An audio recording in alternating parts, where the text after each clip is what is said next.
walks onto stage. Good evening, ladies and gentlemen. This show is about your failings. Specifically, your failings in Syria. Rolls eyes. On one side we have the Ba'ath Party, a dictatorship, known as the Syrian regime. On the other side we have the general population of Syria.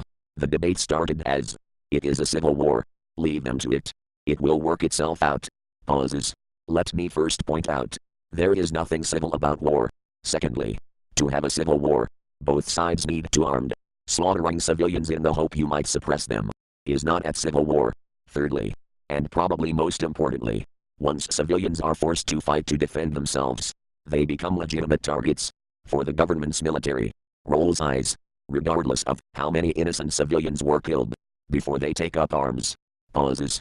This is what the United Nations has concluded. Collectively. Is this fair? It is, if you seek to maintain the status quo. Holds hand to ear. Paraphrases. What would I have done? Rolls around on the floor laughing. Really? You want me to explain to you what you should have done? Holds hand to ear.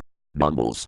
Well, if you insist, you should have created a Syrian militia that could act as peacekeepers, therefore preventing claims of an invasion, or that they were terrorists, or that they had no right to be in the country, whilst forcing the present regime's legitimacy into question.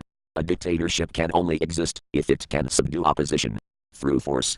Without this ability, it becomes irrelevant and evaporates. Holds hand to ear. Paraphrases. What can be done now? Ask yourself, what is the largest local power base to Syria? A country that has a legitimate interest, and who has already been attacked by the Syrian regime more than once. Then ask yourself, do they have any allies? Then consider what I think you should have done. Got it? Mumbles.